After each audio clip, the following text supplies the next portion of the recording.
ಆ ವಿಚಾರವಾಗಿ ಎಲ್ಲ ಮಾಧ್ಯಮ ಮಿತ್ರರಿಗೂ ನಮಸ್ಕಾರ. ಏನು ಕಡತಮನೆ ಸತೀಶ್ ಅವರು ಅವರ ಈ ಕೇಸಿನ ವಿಚಾರವಾಗಿ ನಮ್ಮ ಶಾಸಕರ ಮೇಲೆ ಆರೋಪ ಮಾಡ್ತಾ ಇದ್ದಾರೆ. ಅದಕ್ಕೆ ಒಂದಷ್ಟು ಸ್ಪಷ್ಟೀಕರಣವನ್ನು ನಾನು ಕೊಡ್ಲಿಕ್ಕೆ ಬಯಸ್ತೇನೆ. ಮೊದಲು ಸತೀಶ್ ಗೌಡರು ಚುನಾವಣೆಯಲ್ಲಿ ಆಯ್ಕೆ ಆಗಿದ ನಂತರ ನಮ್ಮ ಕಡತಮಲೆ ರಾಜಣ್ಣ ಅವರು ಅವರ ಆಯ್ಕೆಯನ್ನ ಪ್ರಶ್ನಿಸಿ ಅವರು ಒಂದು ತಕರಾರನ್ನು ಸಲ್ಲಿಸ್ತಾರೆ. ತಕರಾರು ಸಲ್ಲಿಸಿದಾದ್ಮೇಲೆ ಶಾಸಕರು ಮತ್ತೆ ನಮ್ಮ ಎಲ್ಲ ಮುಖಂಡರು ಕೂಡ ಅವರನ್ನ ಕರೆಸಿ ನಮ್ಮ ಪಕ್ಷದ ಅವರು ಅಭ್ಯರ್ಥಿ, ನಮ್ಮ ಬೆಂಬಲಿತ ಅಭ್ಯರ್ಥಿ ಅವ್ರು ಗೆದ್ದಿದ್ದಾರೆ, ನೀನು ದಯವಿಟ್ಟು ಆ ಕೇಸನ್ನ ವಾಪಸ್ ಪಡ್ಕೋಬೇಕು ಅಂತೇಳಿ ಅವರ ಮನವನ್ನ ಒಲಿಸಿ ನಾವೆಲ್ಲರೂ ಕೂಡ ಆ ಕೇಸನ್ನ ವಾಪಸ್ಸು ತೆಗಿಲಿಕ್ಕೆ ನಾವೆಲ್ಲ ಕೂಡ ಮಾತಾಡಿ ವಾಪಸ್ ತೆಗೆಸ್ತೇವೆ. ಅದಾದ ನಂತರ ನಮ್ಗೆ ಯಾರಿಗೂ ಆ ವಿಚಾರ ಗೊತ್ತಿರೋದಿಲ್ಲ.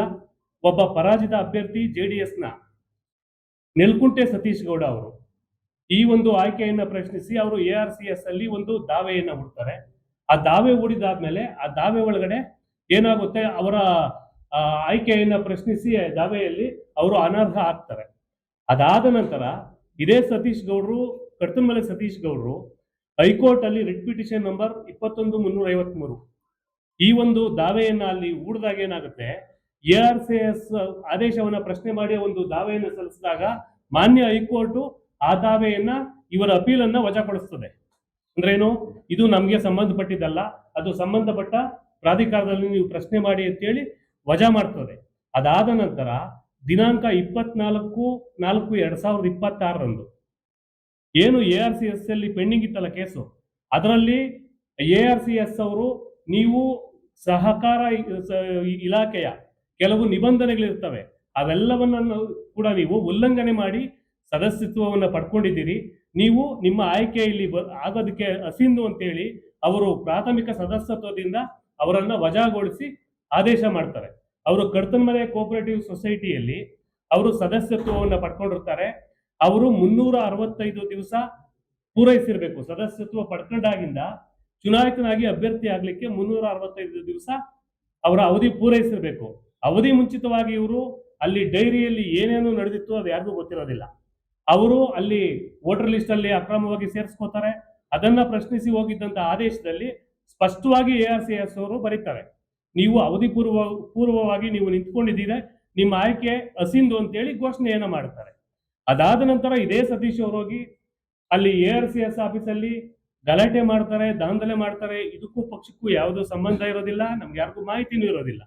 ಅದಾದ ನಂತರ ಸತೀಶ್ ಏನ್ ಮಾಡ್ತಾರೆ, ಅವತ್ತು ಬೆಳಗ್ಗೆ ಮತ್ತೆ ಹೋಗಿ ಹೈಕೋರ್ಟ್ ಅಲ್ಲಿ ಮೊದಲು ಒಂದು ವಜಾ ಆಗಿತ್ತಲ್ಲ, ಡಿಸ್ಮಿಸ್ ಆಗಿತ್ತಲ್ಲ ಅಪೀಲು, ಆ ಅಪೀಲ್ ಡಿಸ್ಮಿಸ್ ಮೇಲೆ ಮತ್ತೆ ರಿಟ್ ಅಪೀಲ್ ಆಗ್ತಾರೆ.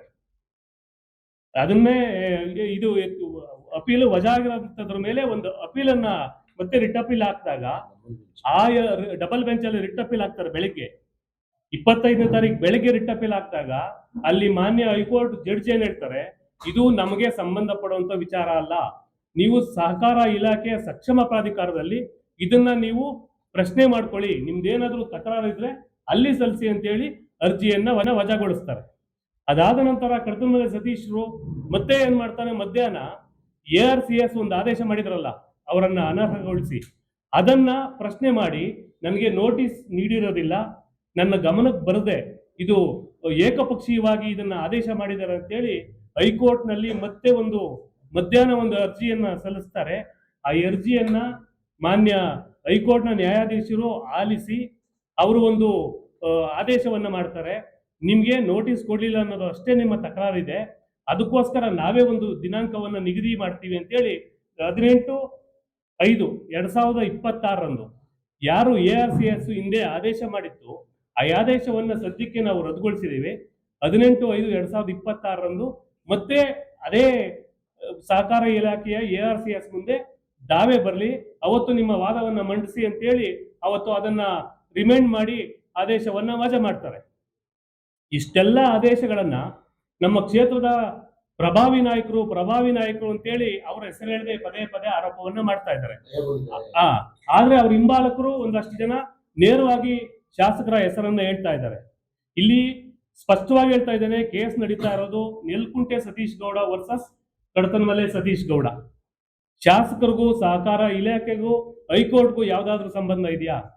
ಇವ್ರ ಆಯ್ಕೆಯನ್ನ ನಾವು ಅನೂರ್ಜಿತಗೊಳಿಸಬೇಕು ಅನ್ನೋಂಗಿದ್ರೆ ಕಡತಮಲೆ ರಾಜಣ್ಣ ಅರ್ಜಿ ಕೊಟ್ಟಾಗೆ ನಾವ್ಯಾರು ಅವರನ್ನ ಮನವೊಲಿಸಂತ ಅವಶ್ಯಕತೆ ಇರಲಿಲ್ಲ.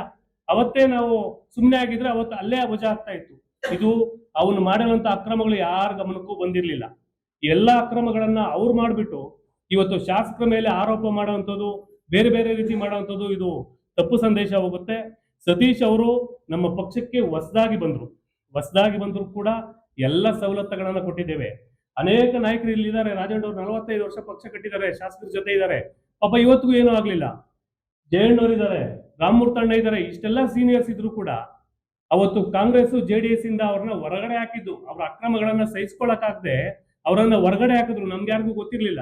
ನಮ್ಮ ಪಕ್ಷಕ್ಕೆ ಬಂದಿದ ತಕ್ಷಣ ನಾವು DP ಟಿಕೆಟ್ ಕೊಟ್ವಿ, ತಾಲೂಕ್ ಪಂಚಾಯತಿಗೆ ಮಂಡಲ ರೈತ ಮೋರ್ಚಾ ಅಧ್ಯಕ್ಷನ್ ಮಾಡಿದ್ವಿ, ಜಿಲ್ಲಾ ರೈತ ಮೋರ್ಚಾ ಅಧ್ಯಕ್ಷನ್ ಮಾಡಿದ್ವಿ, ರಾಜ್ಯ ರೈತ ಮೋರ್ಚಾ ಕಾರ್ಯದರ್ಶಿಯನ್ನ ಮಾಡಿದ್ವಿ.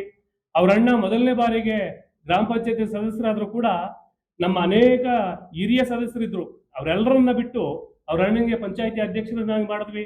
ಅದಾದ ನಂತರ ಬಮೂಲ್ ನಿರ್ದೇಶಕ ಸ್ಥಾನಕ್ಕೆ ನಮ್ಮಲ್ಲಿ 4-5 ಜನ ಅಭ್ಯರ್ಥಿಗಳಿದ್ರು. ಇದ್ರೂ ಕೂಡ ನಮ್ಮೆಲ್ಲ ನಾಯಕರುಗಳು ಸತೀಶ್ ಅವ್ರನ್ನೇ ಕ್ಯಾಂಡಿಡೇಟ್ ಮಾಡಬೇಕು, ಅವರು ವಿದ್ಯಾವಂತರಿದ್ದಾರೆ, ವಕೀಲರಿದ್ದಾರೆ, ರೈತರಿಗೆ ಅನುಕೂಲ ಆಗುತ್ತೆ ಅಂತೇಳಿ ಅವ್ರನ್ನ ಆಯ್ಕೆ ಮಾಡಬೇಕು ಅಂತೇಳಿ ತೀರ್ಮಾನ ಮಾಡಿದಾಗ ಶಾಸಕರು ಯಾವುದೇ ಡೈರಿ ಚುನಾವಣೆಯಲ್ಲಿ ಯಾವುದೇ ಅಧ್ಯಕ್ಷರ ಮನೆಗೂ ಹೋಗಿರ್ಲಿಲ್ಲ. ಅವರ ಚುನಾವಣೆಯಲ್ಲಿ ಪ್ರತಿ ಮನೆಗೂ ಹೋಗಿ ಪ್ರತಿ ಅಧ್ಯಕ್ಷರನ್ನ ಭೇಟಿ ಮಾಡಿ ಎಲ್ಲರನ್ನು ಕೂಡ ವಿಶ್ವಾಸ ತಗೊಂಡು ಪಕ್ಕದ ದೊಡ್ಡಬಳ್ಳಾಪುರ ತಾಲೂಕಲ್ಲಿ ಆ ಶಾಸಕರ ಮನವೊಲಿಸಿ, ಜಾಲ ಹೋಬಳಿಲಿ ನಮ್ಮ ಪ್ರಮುಖರ ಮನವೊಲಿಸಿ, ಎಲ್ಲರನ್ನ ಮನವೊಲಿಸಿ ಓಟ್ ಹಾಕ್ಸಿ ಶಾಸಕರು ಅವರನ್ನ ಮತ್ತೆ ನಮ್ಮೆಲ್ಲ ಪ್ರಮುಖರು ಸೇರಿ ಅವರನ್ನ ಗೆಲ್ಸಿದ್ದಾದ್ಮೇಲೆ ಒಂದು ದಿವಸ ಕೂಡ ಅವರು ನಮ್ಮ ಪಕ್ಷದ ಪರವಾಗಲಿ, ಶಾಸಕರ ಪರವಾಗಲಿ, ಮುಖಂಡರ ಪರವಾಗಲಿ ಅವ್ರ ಹೇಳಿಕೆಯನ್ನು ಕೊಡ್ಲಿಲ್ಲ, ನಮ್ಮ ಪರವಾಗಿ ಕೆಲಸನೂ ಮಾಡಲಿಲ್ಲ, ಯಾರಿಗೂ ಕೃತಜ್ಞತೆಗಳನ್ನು ಕೂಡ ಸಲ್ಲಿಸಲಿಲ್ಲ. ಹೀಗಾಗಿ ಸತೀಶ್ ಗೌಡ್ರು ಏನು ನಮ್ಮ ಈ ಕೇಸಿನ ವಿಚಾರವಾಗಿ ಆರೋಪ ಮಾಡ್ತಾ ಇದ್ದಾರೆ, ನಾನು ಸ್ಪಷ್ಟವಾಗಿ ಮತ್ತೊಮ್ಮೆ ಹೇಳ್ತಾ ಇದ್ದೀನಿ, ಈ ಕೇಸ್ಗೂ ನಮ್ಮ BJP ಪಕ್ಷಕ್ಕೂ ಶಾಸಕರಿಗೂ ನಮ್ಮ ಮುಖಂಡರಿಗೂ ಯಾವ ರೀತಿ ಸಂಬಂಧ ಇರೋದಿಲ್ಲ.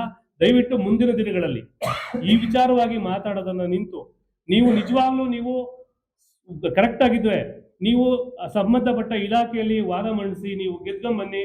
ನೀವು ನಮ್ಮ BJP ಬೆಂಬಲಿತ ಅಭ್ಯರ್ಥಿ, ನೀವು ಆಯ್ಕೆ ಆಗಿದ್ದು ನೀವು ಗೆದ್ಕೊಂಬಂದ್ರೆ ನಾವು ಕೂಡ ಸಂತೋಷ ಪಡೋ ಇದ್ವಿ ಇದುವರೆಗೂ. ಇನ್ಮೇಲೆ ನಾನಂತೂ ವೈಯಕ್ತಿಕವಾಗಿ ಹೇಳ್ತೀನಿ, ಅವರ ನಿರ್ದೇಶಕ ಸ್ಥಾನ ರದ್ದುಗೊಂಡ್ರೆ ಕಾಂಗ್ರೆಸ್ ಅವರು ಎಷ್ಟು ಖುಷಿ ಪಡ್ತಾರೋ ನಾನು ವೈಯಕ್ತಿಕವಾಗಿ ಅಷ್ಟೇ ಖುಷಿ ಪಡ್ತೀನಿ. ಯಾಕಂದ್ರೆ ನಮ್ಮ ಪಕ್ಷ ವಿರೋಧಿ ಚಟುವಟಿಕೆ ಮಾಡಿ ಪಕ್ಷಕ್ಕೆ ದ್ರೋಹ ಮಾಡಿರುವಂತ ವ್ಯಕ್ತಿ, ಅವರು ಆ ಸ್ಥಾನಕ್ಕೆ ಸೂಕ್ತ ಅಲ್ಲ.